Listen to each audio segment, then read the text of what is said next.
coming to you live today from our top secret broadcasting bunker here at 1233 American Legion Drive at Area 52, right next to Area 51, deep in the heart of the Nevada desert. This is Pastor Mike Hoggard, and I'm glad to be with you today. And I want to say again, I appreciate your prayers for me and for my family. And little Adeline today is stable. And Lisa and I are going up after the broadcast today. We're going to go up and spend some time with her. Looking forward to that. I pulled up Drudge Report. And by the way, I've got a couple things that I want to deal with today. I don't have to deal with them. If your questions come through in a timely fashion, and I think they're good ones, we'll deal with those.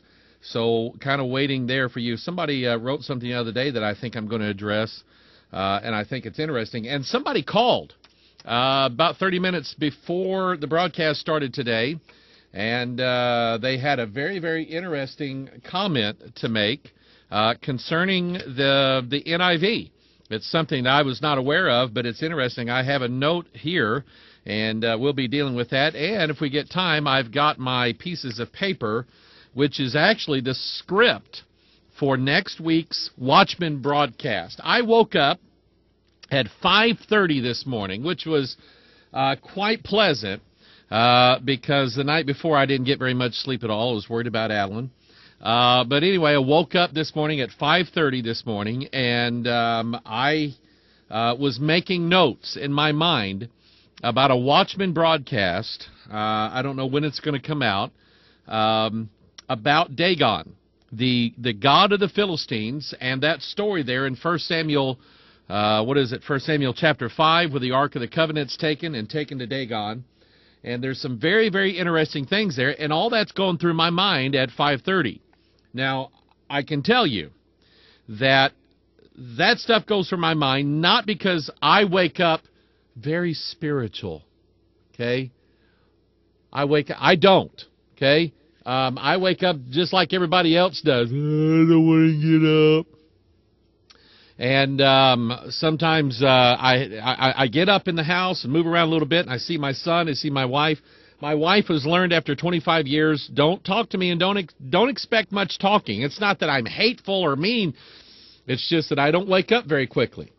And so anyway, I'm not, when I wake up, I'm not just some holy, I'm thinking about God and Jesus. No, that's not how it is.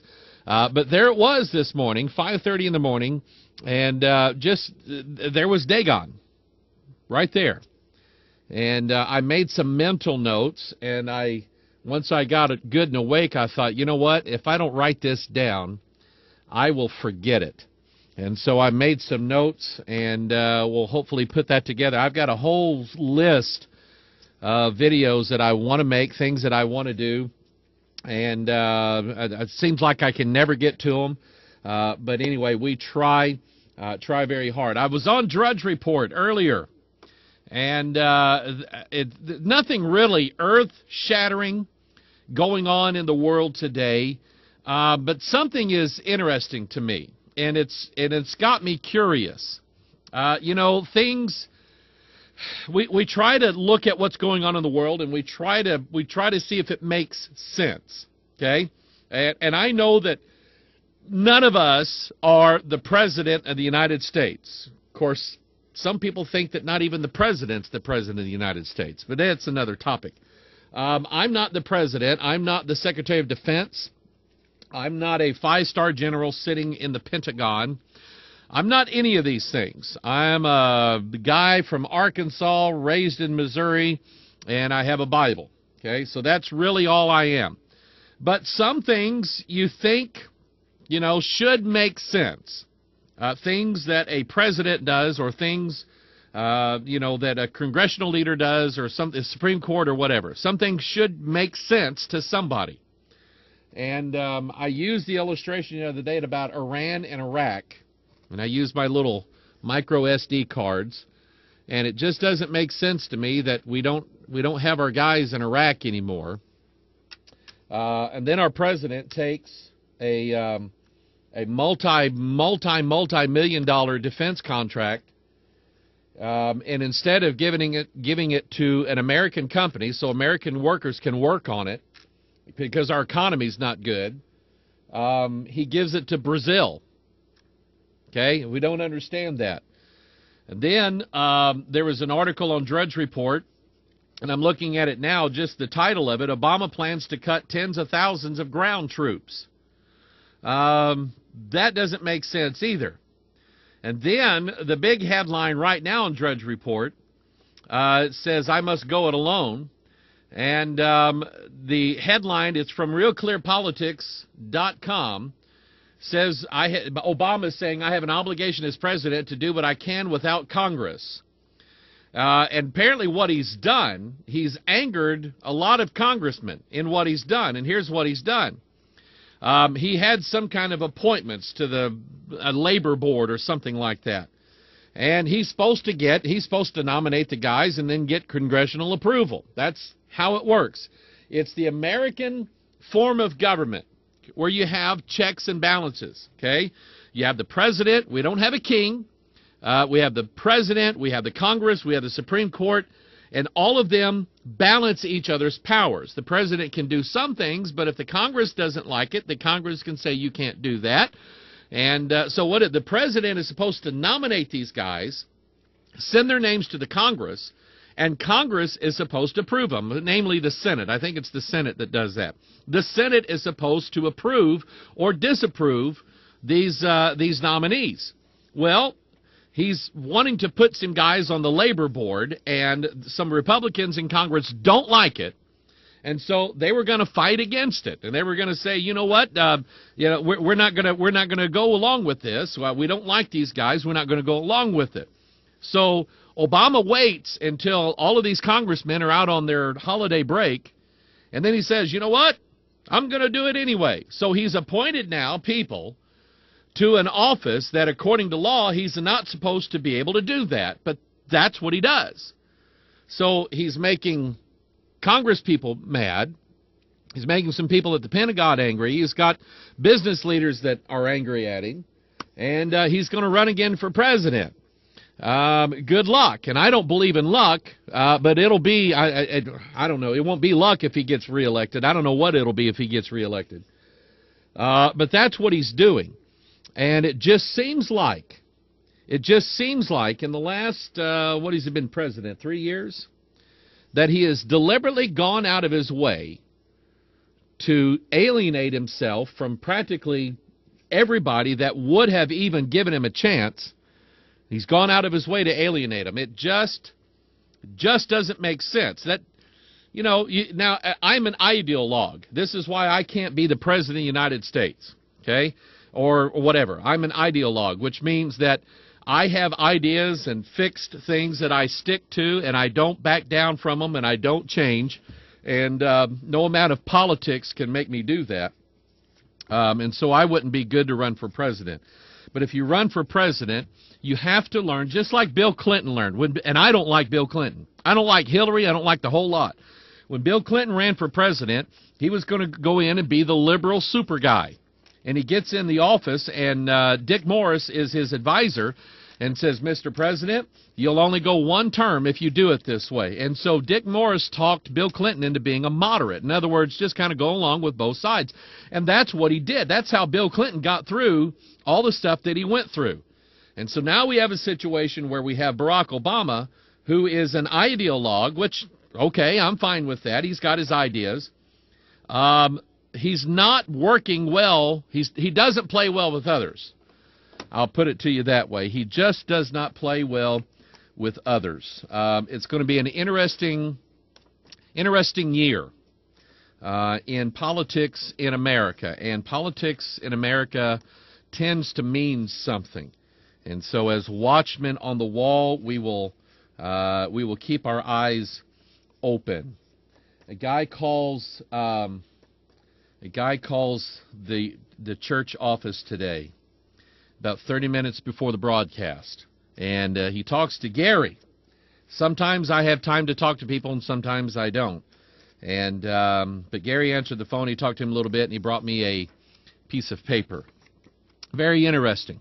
You have, hopefully, many of you have heard my teaching, or the Bible's teaching, I'll put it that way, on why we should not be drunk.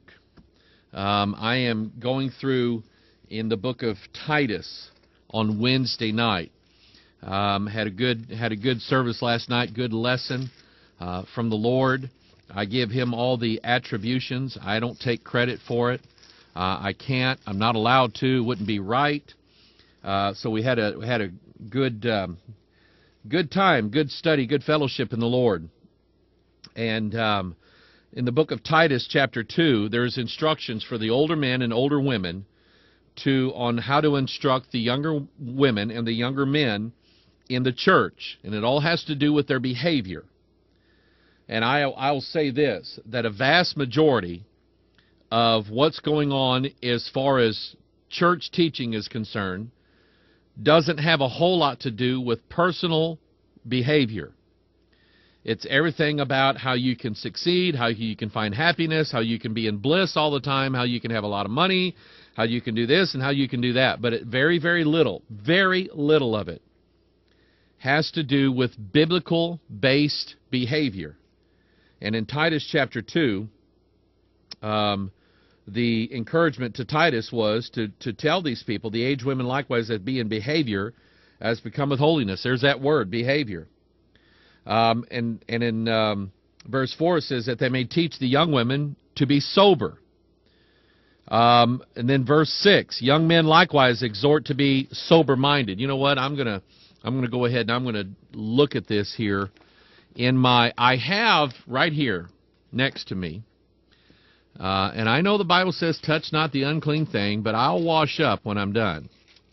My negatively inspired version, which is the non-inspired version, the NIV. And I'm going to look at something in Titus chapter 2 to see if they were consistent with what they were saying in here. Verse 6. No, There's a very, very interesting verse we're going to get to. But anyway, he tells them to be sober. Be sober. Verse 6, young men likewise exhort to be sober-minded. The Bible teaches sobriety. It teaches physical sobriety, which means you don't get drunk. Okay? You don't drink liquor and alcohol. You don't get drunk. You don't do those things. To be sober, to be vigilant, because we have an adversary out there who will come against us as a roaring lion. And the day that this dawned on me, I'll never forget it, because I'm studying symbols and emblems and pictures in the Bible, and I see Christ as the lion of the tribe of Judah, and then I see Satan, our adversary, as a roaring lion. He's masquerading to be a roaring lion. He is going to be a look-alike. He is going to be a false Jesus. And people are going to worship him. That's what he wants. He wants the worship of mankind. And so those who are sober will know the difference. Will know, okay, this is not Jesus here because he's on the left-hand side. And this is Jesus over here because he's on the right. I mean, there's just simple things like that. I don't know how it's all going to play out. I wish I did. But I'll read it here, and I can tell you that it's going to play out exactly the way the Bible says. And so, maybe, I don't know, maybe when I believe at some point we're going to be presented with a decision. The world is going to be presented with a decision, just like the two trees in the Garden of Eden. And one of them, I think the devil's somehow, some way going to be associated with the left, and this is the right, and Christ is on the right. And I can tell you that if you are not sober, you will not be able to tell the difference. If you are not sober spiritually, you will not be able to tell the difference between one and the other. Now, everybody that sprekens the English